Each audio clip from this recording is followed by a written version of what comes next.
the Skip and Shannon and Will. We can talk about the breakup, but I really liked your take, and I do want to talk about that a little bit. That you posted earlier. And that's why I brought it up, because Will Lee has been posting about it and has some really good things to say. So I'll give you the floor. Now, I do have an opposing take to one of the posts, so I'm going to see if you mention that there. Okay. But go ahead there. If you're referring to the one that I said about the new possible what's being rumored out there, kind of like the new pairings. Yeah, the new pairings. That's what I was interested. That's not what I was interested. Okay. Well, why don't you say what you're interested in? No. I don't know which one you're talking about. Well, about just in general. Okay, so a lot of social media, what social media is doing, when it first was reported that Shannon is going to, depart from Undisputed and go through all of that, was a lot of people went to, of course, attacking Skip, and rightly so, right? Because he forced this with several instances on the show. But I don't agree with everything people are saying about Skip, because here's what I believe. What do you take issue with, though? It's not about what I take issue with. I take issue with the continued vitriol, not only just with this Shannon thing, but overall. Skip has been in like, for example, they say they use the race thing, right? And that's the part I disagree with the most, is they say, now I got your post. Okay. You got me. You know what post? Now I remember which one you were. Yeah. Now I do too. Yeah. You said because Skip has benefited or whatever the term, and a lot of people are saying that from black athletes, talking about black athletes and things of that nature, right? Well, of course, every sports commentator is going to do that. Number one, but number two, he's probably made more black careers than network television, some network televisions. All right, like he's like, and he handpicks all of his guys. Let me give you an example. Because this is something I dreamed to do since I was in high school, so I pay attention to all of it. Been following. Shout out Jamil Hill, that was my first, not just crush, but but I followed him for before Gabrielle Union. Yeah, wow. That's what made me want to write for the Orlando Sentinel, and I did, right? So but take Colin Cowherd for an example. Colin Cowherd, who nobody ever talks about in that light. Okay.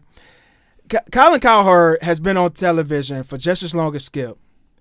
He rotates through these female, like, assistant, like, whatever you want to call them, co-hosts or whatever. He has co-hosts? I thought he was largely a solo show. I say assistant co-hosts because they sit off to the side and they chime in, they talk. They're not true. They're not true co-hosts. So that's why I said assistant. Okay, I wanted to.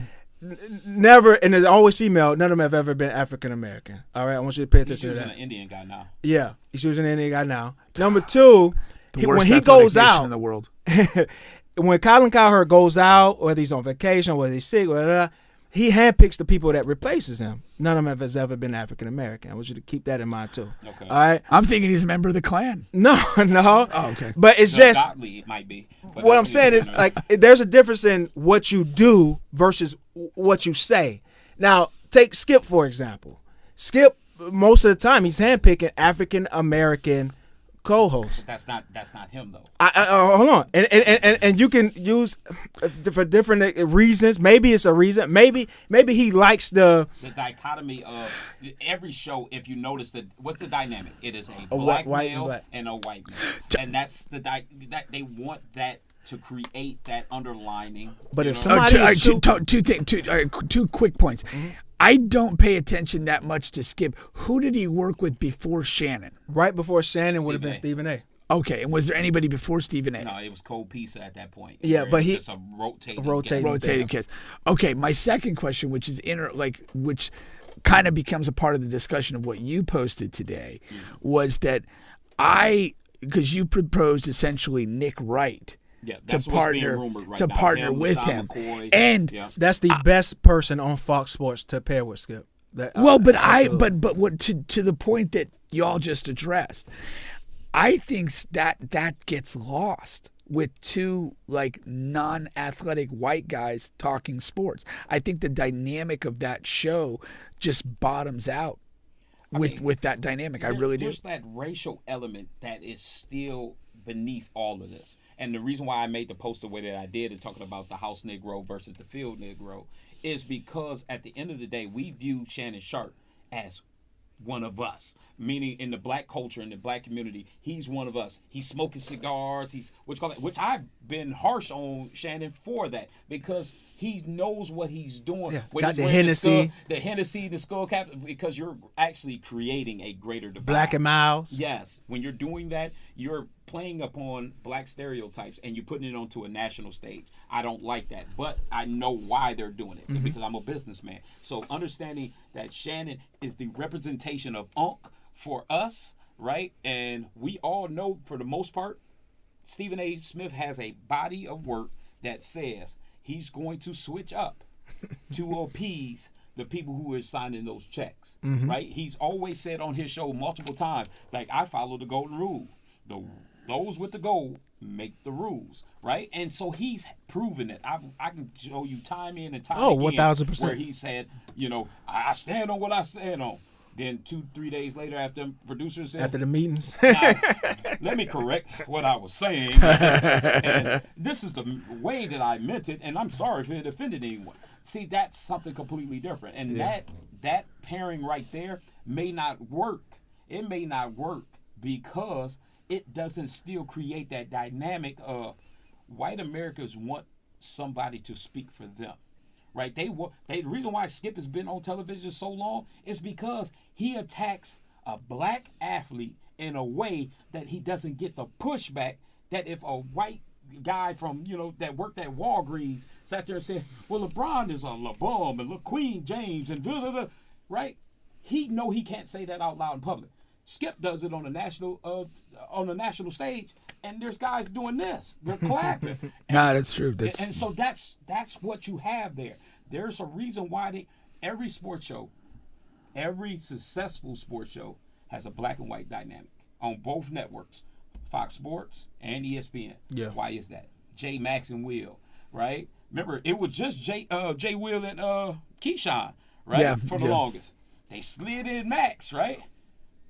They slid in Max. What's that for? But that was as a result of Stephen A. getting Max fired. But still, I got you. Because they would have put another white man in there. I got you. I understand they that. Did. They put in Mad Dog Russo. Yeah, they did. Yeah. Right? Why do you do that? Yeah. You do that so you can get that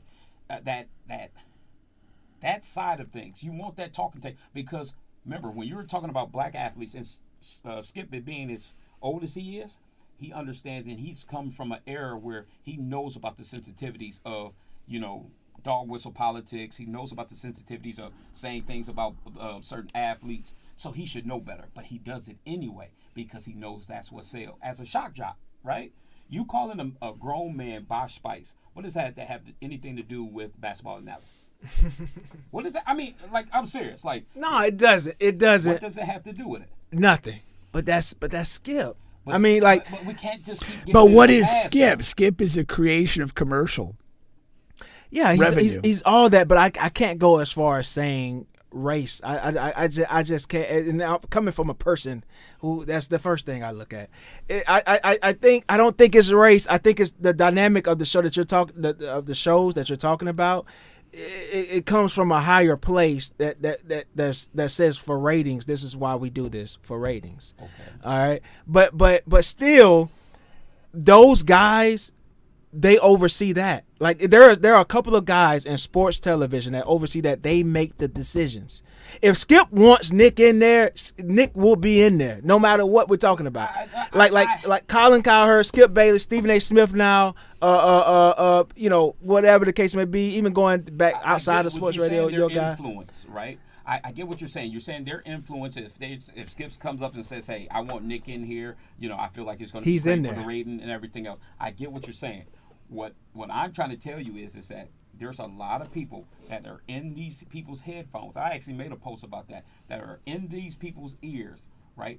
Those are the real bosses, right? Remember, even with the big ordeal that led into Shannon and Skip falling out that day, remember Shannon came back on that next day and said, hey, clearly somebody you wouldn't let me get through my law. Clearly our bosses had a problem with you saying what you said. And Skip was like, mad. No, you didn't. Yeah. No, they didn't. And which I knew was a bold-faced lie because I watched the show religiously. And I was like, wait, the day before when you were on by yourself, you said the bosses called you and said, So I was like, damn, you just lied. So if you're going to boldface lie on national television, that calls into question a lot of your integrity. Yeah. Right? And there's multiple people who said that they couldn't work with Skip. Yeah. Right? Jenny Taft, she couldn't work with Skip. Mm-hmm. She said, I can't work with this man anymore. You had Joy Taylor who said, I cannot work with this man anymore. Now you having Shannon Sharp saying, I can't work with this man anymore.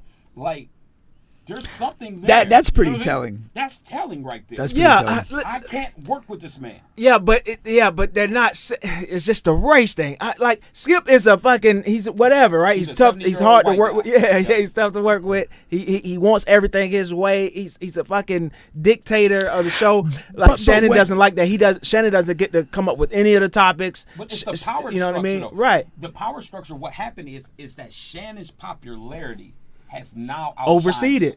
Yes. And now that's where the power structure is, where Skip is trying to change. I think Skip needs Shannon more than Shannon needs Skip now. But Skip made Shannon. No, Shannon was off in the abyss before this show. Like, you remember, he got fired from networks. He would like. And in the midst of all that, he had a sexual assault thing. Skip identified, like, hey, I want this guy. You hired this guy. I don't care. I don't care about nothing else. See, what you're forgetting is that he got to let go of ESPN, and he had to bring in somebody credible to even have a run at First Take. Because remember, he's a competitor too. So now, at First Take said, hey, guess what? We feel like we can move on with Stephen A. as the face of First Take. Yeah. Even though you brought him in, we think he's better than you are, because that's what they did. Yeah. Okay. So that's the fact. So now that we know that he's been told that, there's a part of him that said, what can I do to make a splash to try to rival them? And he did. I give him props. He did do a phenomenal job by picking Shannon. But let's not forget, remember, at the beginning of the show run, he was going through multiple people to see who he worked with best. Yeah. Chris Carter was in that circle. Yes, they're about to do that again now. Yeah. With Sean McCoy, Emmanuel Acho, Nick Wright. I cannot stand Emmanuel Acho. I just don't think he serves a purpose. He is the worst. I don't think he serves a purpose. He's absolutely. They're talking about Antonio Brown too, maybe. Wouldn't last. If you want to, I don't think. Of course, I don't think so either. But if you want to make another big splash for ratings, I think that's your guy. Antonio Brown cannot articulate himself nor relate to the black community the way that Shannon did. You see what I mean? Shannon related to the black. He related to the black community in such a way where even when we disagreed with him doing the Black and Miles and everything else, he made such valid points, and it was coming from a sense of reference and deference that we said we could say. His story, I mean, his upbringing, the rural South, the poverty, like, and when he talks about that, you feel that. Yeah. And that builds an equity in everything that he offers, and will almost like kind of shine up the clown parts. If you're Shannon, do you go off and do your own thing, like a Pat McAfee type thing? Or do you go over to ESPN or to an up-and-coming network that's going to throw you a lot of money? Depends on, I'm about to say, you just nailed it. That incentive. Well, it's like, who you want that money from? It's the combination. Like what's the money? What's the control? You know, I mean, if the money's, if it's whatever, if it's $7 million to do my own thing here in this platform, and it's $8.5 to do it under ESPN, the 7 might be better. If it's 15 to do ESPN or 7 to do my own thing, the decision is different. Yeah, I agree with that. It's really going to boil down to what he values at this point in his life.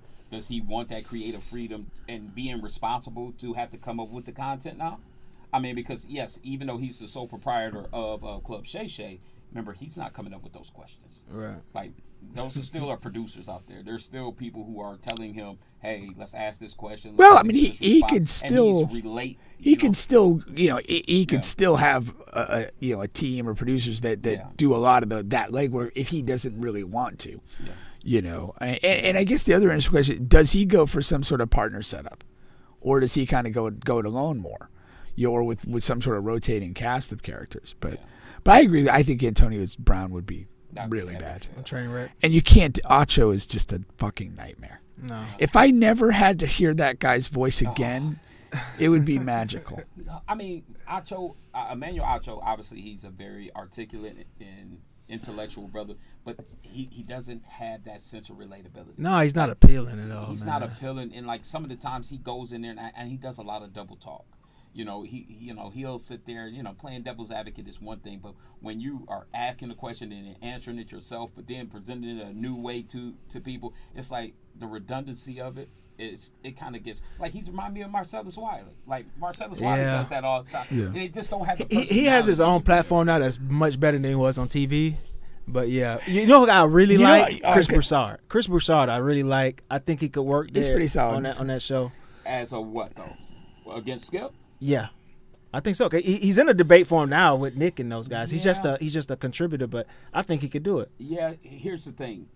When anybody that's working with Skip, I think it's been proven that you have to have the ability to go back at Skip in a way that sometimes may be demonstrative, and I don't see Chris Broussard having that kind of. Wait, are you saying Broussard with Skip or Broussard with Shannon? Too much of a Christian.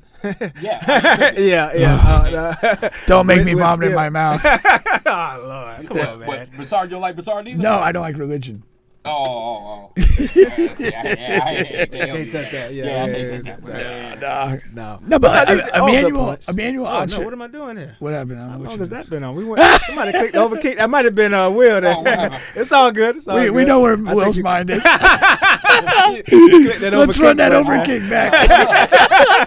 Get some advertising. Yeah, that's all. That's all that is. Oh, that's too funny. No, but yeah. I would like to see Skip fold. I'd like to see him. I would love to see the show just not work out and whoever he picks sucks. And go ahead with Emmanuel Acho. I like Skip, but there's a part of me that would like to see it fold too. Just because it's your fault. That's the reason. It is his fault this time around. First time around, ESPN kind of screwed him. But Stephen A. did turn out to be better. And it's actually happened to him a second time in a row, actually. It's just without his own actions, this show would have kept on. Yeah. But really, the second time is happening where his co-host is outshined him.